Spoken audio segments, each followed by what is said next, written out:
ਕਿਸਾਨਾਂ ਵੱਲੋਂ 26 ਜਨਵਰੀ ਮੌਕੇ ਵੱਡਾ ਐਕਸ਼ਨ ਕਰਨ ਦੀ ਤਿਆਰੀ। ਦਿੱਲੀ ਪੁਲਿਸ ਲਈ ਵਧੀ ਚੁਣੌਤੀ। ਜੀ ਹਾਂ ਦੋਸਤੋ, ਤੁਹਾਨੂੰ ਦੱਸਦੀ ਕਿ ਖੇਤੀ ਕਾਨੂੰਨ ਨੂੰ ਲੈ ਕੇ ਚੱਲ ਰਿਹਾ ਵਿਵਾਦ ਵਧਦਾ ਜਾ ਰਿਹਾ ਹੈ। ਕਿਸਾਨਾਂ ਦਾ ਦਿੱਲੀ ਦੀ ਬਰੂਹਾਂ ਤੇ ਚੱਲ ਰਿਹਾ ਅੰਦੋਲਨ ਅੱਜ 55ਵੇਂ ਦਿਨ ਵਿੱਚ ਦਾਖਲ ਹੋ ਗਿਆ ਹੈ।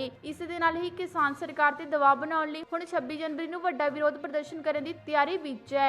ਦਿੱਲੀ ਪੁਲਿਸ ਦੀ ਸਪੈਸ਼ਲ ਬ੍ਰਾਂਚ ਨੂੰ ਜਾਣਕਾਰੀ ਮਿਲੀ ਹੈ ਕਿ 26 ਜਨਵਰੀ ਨੂੰ 1 ਲੱਖ ਬਾਈਕਰਸ ਮੋਟਰਸਾਈਕਲ ਤੇ ਕਿਸਾਨ ਅੰਦੋਲਨ ਵਿੱਚ ਸ਼ਾਮਿਲ ਹੋਣਗੇ। ਇਹ ਜਾਣਕਾਰੀ ਮਿਲਣ ਤੋਂ ਬਾਅਦ ਦਿੱਲੀ ਪੁਲਿਸ ਦੀ ਮੁਸੀਬਤ ਵੱਧ ਗਈ ਹੈ। 26 ਜਨਵਰੀ ਨੂੰ ਪੁਲਿਸ ਨੂੰ ਸੁਰੱਖਿਆ ਤੇ ਪੁਖਤਾ ਇੰਤਜ਼ਾਮ ਕਰਨੇ ਪੈ ਰਹੇ ਨੇ। ਇਸ ਤੋਂ ਇਲਾਵਾ 94 ਦਿਨਾਂ ਤੋਂ ਦਿੱਲੀ ਦੀਆਂ ਹੱਦਾਂ ਤੇ ਬੈਠੇ ਹਜ਼ਾਰਾਂ ਕਿਸਾਨਾਂ ਨਾਲ ਦਿੱਲੀ ਪੁਲਿਸ ਸੂੰਝ ਰਹੀ ਹੈ। ਹੁਣ ਜੇ 26 ਜਨਵਰੀ ਨੂੰ 1 ਲੱਖ ਬਾਈਕਰਸ ਕਿਸਾਨੀ ਅੰਦੋਲਨ ਵਿੱਚ ਸ਼ਾਮਿਲ ਹੋਏ ਤਾਂ ਪੁਲਿਸ ਨੂੰ ਬਹੁਤ ਸਾਰੀ ਮੁਸ਼ਕਿਲਾਂ ਦਾ ਸਾਹਮਣਾ ਕਰਨਾ ਪੈ ਸਕਦਾ ਏ। ਵਾਧੇ ਹਾਂ ਜੀ ਅਗਲੀ ਖਬਰ ਵੱਲ। ਪੀਐਨਬੀ ਖਾਤਾ ਧਾਰਕਾਂ ਲਈ ਵੱਡੀ ਖਬਰ, 1 ਫਰਵਰੀ ਤੋਂ ਨਹੀਂ ਕਢਵਾ ਸਕੋਗੇ ਇਹਨਾਂ ਏਟੀਐਮ ਤੋਂ ਪੈਸੇ। ਜੀ ਹਾਂ ਦੋਸਤੋ, ਤੁਹਾਨੂੰ ਦੱਸਦੀ ਕਿ ਪੰਜਾਬ ਨੈਸ਼ਨਲ ਬੈਂਕ ਨੇ ਦੇਸ਼ ਭਰ ਵਿੱਚ ਵੱਧ ਰਹੀਆਂ ਏਟੀਐਮ ਧੋਖਾਧੜੀ ਨੂੰ ਰੋਕਣ ਲਈ ਇੱਕ ਵੱਡਾ ਕਦਮ ਚੁੱਕਿਆ ਏ। ਜੇ ਤੁਹਾਡਾ ਪੀਐਨਬੀ ਬੈਂਕ ਦਾ ਖਾਤਾ ਹੈ ਤਾਂ ਤੁਹਾਡੇ ਲਈ ਮਹੱਤਵਪੂਰਨ ਖਬਰ ਹੈ। 1 ਫਰਵਰੀ 2021 ਤੋਂ ਪੀਐਨਬੀ ਖਾਤਾ ਧਾਰਕਾਂ ਗੈਰ ਈਐਮਬੀ ਏਟੀਐਮ ਮਸ਼ੀਨਾਂ ਨਾਲ ਲੈਣ ਦੇਣ ਕਰਨ ਦੇ ਯੋਗ ਨਹੀਂ ਹੋਣਗੇ। ਭਾਵ ਤੁਸੀਂ ਗੈਰ ਈਵੀਐਮ ਮਸ਼ੀਨਾਂ ਤੋਂ ਨਗਦ ਨਹੀਂ ਕਢਵਾ ਸਕੋਗੇ। ਪੀਐਨਬੀ ਨੇ ਆਪਣੇ ਅਧਿਕਾਰਤ ਟਵਿੱਟਰ ਹੈਂਡਲ ਤੇ ਇਸ ਬਾਰੇ ਜਾਣਕਾਰੀ ਦਿੱਤੀ ਹੈ ਕਿ ਪੰਜਾਬ ਨੈਸ਼ਨਲ ਬੈਂਕ ਨੇ ਟਵੀਟ ਕੀਤਾ ਹੈ ਕਿ ਆਪਣੇ ਗ੍ਰਾਹਕਾਂ ਨੂੰ ਧੋਖਾਧੜੀ ਤੋਂ ਬਚਾਉਣ ਲਈ ਪੀਐਨਬੀ ਤੋਂ ਗੈਰ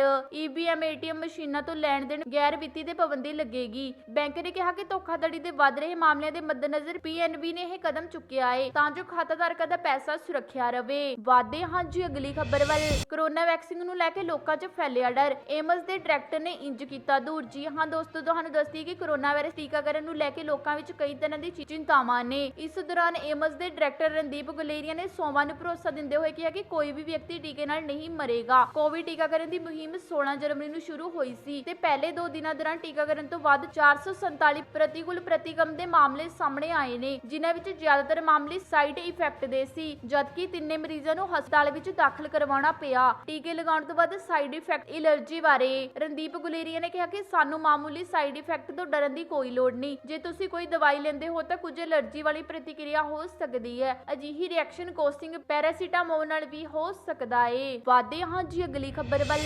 ਟ੍ਰੈਫਿਕ ਨਿਯਮਾਂ ਤੋੜਨ ਵਾਲੇ ਸਾਵਧਾਨ, ਜਲਦ ਸ਼ੁਰੂ ਹੋ ਸਕਦੀਆਂ ਨੇ ਟ੍ਰੈਫਿਕ ਉਲੰਘਣਾ। ਪੀਐਮ ਜੀ ਹਾਂ ਦੋਸਤੋ, ਤੁਹਾਨੂੰ ਦੱਸਦੀ ਕਿ ਬੀਮਾ ਰੈਗੂਲੇਟਰ ਨੇ ਇੱਕ ਕਾਰਜ ਸਮੂਹ ਨੇ ਟ੍ਰੈਫਿਕ ਉਲੰਘਣਾ ਪੀਐਮ ਪੇਸ਼ ਕਰਨ ਦੀ ਸਿਫਾਰਿਸ਼ ਕੀਤੀ ਹੈ। ਇਸ ਪੇਸ਼ਕਸ਼ ਵਿੱਚ ਆਪਣੇ ਆਪ ਨੂੰ ਨੁਕਸਾਨ ਦੀ ਭਰਪਾਈ, ਤੀਜੇ ਪੱਖ ਦੇ ਘਾਟੇ ਤੇ ਹੋਰ ਕਿਸਮ ਦੇ ਬੀਮਾ ਦੀ ਪੂਰਤੀ ਲਈ ਮੋਟਰ ਬੀਮਾ ਪੀਐਮਾਂ ਨਾਲ ਕੀਤੀ ਗਈ ਹੈ। ਇਹ ਪੀਐਮ ਆਪਣੇ ਆਪ ਤੇ ਤੀਜਾ ਧਿਰਾਂ ਦੀ ਨੁਕਸਾਨ ਲਈ ਬੀਮੇ ਨਾਲ ਹੋਵੇਗਾ। ਰੈਗੂਲੇਟਰ ਵੱਲੋਂ ਗਠਿਤ ਸਮੂਹ ਦੇ ਮੋਟਰ ਬੀਮੇ ਵਿੱਚ 5ਵੀਂ ਧਾਰਾ ਨੂੰ ਜੋੜਨ ਦਾ ਸੁਝਾਅ ਦਿੱਤਾ ਗਿਆ ਹੈ। ਟ੍ਰੈਫਿਕ ਬਲਿਊਲੇਸ਼ਨ ਪ੍ਰੀਮੀਅਮ ਨੂੰ ਜੋੜਨ ਦਾ ਸੁਝਾਅ ਦਿੱਤਾ ਗਿਆ ਹੈ। ਇਹ ਪ੍ਰੀਮੀਅਮ ਮੋਟਰ ਦੇ ਆਪਣੇ ਨੁਕਸਾਨ ਮੁੱਢਲੇ ਵਾਧੂ ਤੀਜੀ ਧਿਰਾਂ ਬੀਮਾ ਦੀ ਲਾਜ਼ਮੀ ਵਿਅਕਤੀਗਤ ਘਟਨਾਵਾਂ ਬੀਮਾ ਪ੍ਰੀਮੀਅਮ ਤੋਂ ਇਲਾਵਾ ਰੱਖਣ ਦਾ ਸੁਝਾਅ ਦਿੱਤਾ ਗਿਆ ਹੈ। ਬੀਮਾ ਰੈਗੂਲੇਟਰੀ ਅਤੇ ਵਿਕਾਸ ਅਥਾਰਟੀ ਆਫ ਇੰਡੀਆ ਖਰੜਾ ਜਾਰੀ ਕਰਕੇ ਸਿਫਾਰਸ਼ਾਂ ਕੀਤੀਆਂ ਨੇ। ਵਾਧੇ ਹਾਂ ਜੀ ਅਗਲੀ ਖਬਰ ਵੱਲ।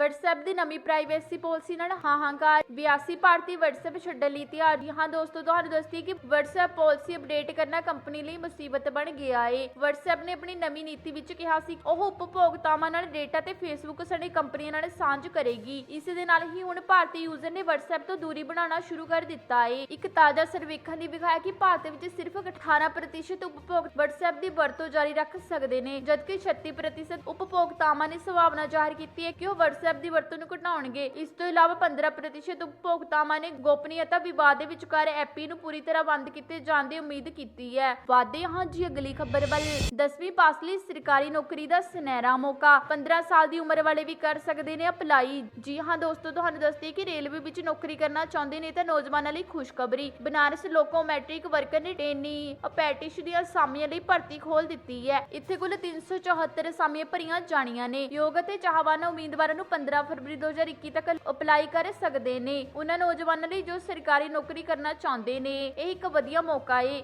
ਬਨਾਰਸ ਲੋਕੋ ਮੈਟ੍ਰਿਕ ਵਰਕਰ BLW ਵਿੱਚ ਵੱਖ-ਵੱਖ ਟ੍ਰੇਨਾਂ ਦੇ ITI ਪਾਸ ਉਮੀਦਵਾਰਾਂ ਲਈ 300 ਅਤੇ ਨੌਨ ITI ਪਾਸ ਉਮੀਦਵਾਰਾਂ ਲਈ 74 ਅਸਾਮੀਆਂ ਰੱਖੀਆਂ ਗਈਆਂ ਨੇ। ਉਮੀਦਵਾਰਾਂ ਨੂੰ ਅਰਜ਼ੀ ਦੀ ਫੀਸ 100 ਰੁਪਏ ਦੇਣੀ ਪਵੇਗੀ ਅਤੇ ਮਹਿਲਾ ਉਮੀਦਵਾਰਾਂ ਨੂੰ ਕੋਈ ਫੀਸ ਨਹੀਂ ਦੇਣੀ ਪਵੇਗੀ। ਵਾਧੇ ਹਾਂ ਜੀ ਅਗਲੀ ਖਬਰ ਵੱਲ।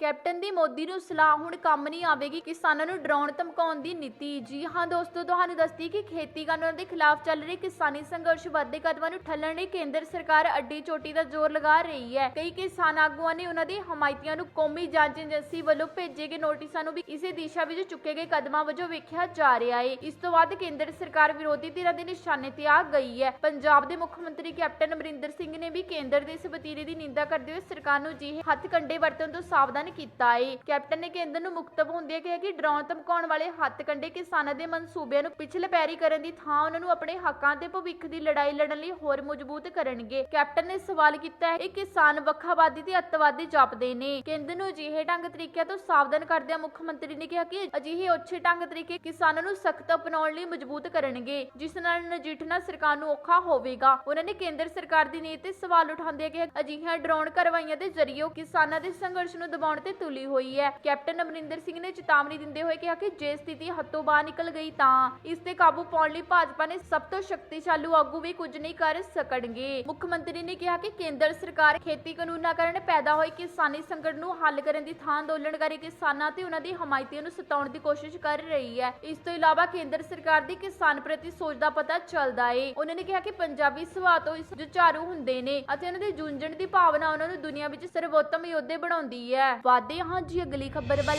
ਭਾਰਤ ਬਾਇਓਟੈਕ ਨੇ ਦਿੱਤੀ ਚੇਤਾਵਨੀ, ਇਹ ਲੋਕ ਭੁੱਲ ਕੇ ਵੀ ਨਾ ਲਗਾਇਓ ਕੋਵੈਕਸਿਨ। ਜੀ ਹਾਂ ਦੋਸਤੋ, ਤੁਹਾਨੂੰ ਦੱਸਦੀ ਕਿ ਭਾਰਤ ਬਾਇਓਟੈਕ ਦੀ ਕੋਵਿਡ-19 ਕੋਵੈਕਸਿਨ ਨੂੰ drug control of India the emergency ਵਰਤੋਂ ਨੂੰ ਮਨਜ਼ੂਰੀ ਮਿਲਣ ਦੇ ਕਈ ਲੋਕ ਆਲੋਚਨਾ ਕਰ ਰਹੇ ਨੇ। ਇਸ ਦੀ ਸੁਰੱਖਿਆ ਪ੍ਰਭਾਵਸ਼ਾਲੀ ਤੇ ਡੇਟਾ ਦੇ ਪਾਰਦਰਸ਼ੀ ਨੂੰ ਲੈ ਕੇ ਕਈ ਸਵਾਲ ਚੁੱਕ ਰਹੇ ਨੇ। ਇਸ ਵਿਚਕਾਰ ਭਾਰਤ ਬਾਇਓਟੈਕ ਦੇ ਚੇਅਰਮੈਨ ਮੈਨੇਜਿੰਗ ਡਾਇਰੈਕਟਰ ਕਿਸ਼ਨ ਐਲਾ ਨੇ ਕਿਹਾ ਕਿ ਕੋਵੈਕਸਿਨ 200% ਸੁਰੱਖਿਆ ਹੈ। ਸਾਨੂੰ ਵੈਕਸੀਨ ਬਣਾਉਣ ਦਾ ਵਧੀਆ ਤਜਰਬਾ ਹੈ। ਅਸੀਂ ਵਿਗਿਆਨਾਂ ਨੂੰ ਗੰਭੀਰਤਾ ਨਾਲ ਲੈਂਦੇ ਨੇ। ਮਾੜੇ ਪ੍ਰਭਾਵ ਨੂੰ ਲੈ ਕੇ ਕੰਪਨੀ ਨੇ ਕਿਹਾ ਕਿ ਜੇ ਕੋਈ ਪਹਿਲਾਂ ਤੋਂ ਹੀ ਬਿਮਾਰ ਹੈ ਤਾਂ ਦਵਾਈ ਚੱਲ ਰਹੀ ਹੈ ਤਾਂ ਇਸ ਤਰ੍ਹਾਂ ਦੇ ਲੋਕ ਫਿਲਹਾਲ ਕੋਵੈਕਸਿਨ ਨਾ ਲੈਣ। ਭਾਰਤ ਬਾਇਓਟੈਕ ਵੱਲੋਂ ਕੋਵੈਕਸਿਨ ਦੀ ਡਿਟੇਲ ਫੈਕਟ ਸ਼ੀਟ ਵਿੱਚ ਇਸ ਦੀ ਜਾਣਕਾਰੀ ਦਿੱਤੀ ਗਈ ਹੈ। ਇਸ ਤੋਂ ਪਹਿਲਾਂ ਸਰਕਾਰ ਵੱਲੋਂ ਕਿਹਾ ਗਿਆ ਸੀ ਕਿ ਜਿਹੇ ਮਰੀਜ਼ਾਂ ਨੂੰ ਇਮਿਊ ਸੰਪਰੋਸੈਟ ਹੱਲ ਜਾਂ ਇਮਿਊਡੈਫੀਨੇਸ਼ੀ ਦਾ ਸ਼ਿਕਾਰ ਨੇ ਉਹ ਵੀ ਵੈਕਸੀਨ ਲੈ ਸਕਦੇ ਨੇ। ਹਾਲਾਂਕਿ ਟ੍ਰਾਇਲ ਵਿੱਚ ਜਿਹੇ ਲੋਕਾਂ ਦੇ ਵੈਕਸੀਨ ਦਾ ਅਸਰ ਘੱਟ ਵੇਖਿਆ ਜਾ ਰਿਹਾ ਹੈ। ਆਮ ਤੌਰ ਤੇ ਕੀਮੋਥੈਰੇਪੀ ਕਰ ਰਹੇ ਕੈਂਸਰ ਦੇ ਮਰੀਜ਼, HIV ਪੋਜ਼ਿਟਿਵ ਲੋਕ ਅਤੇ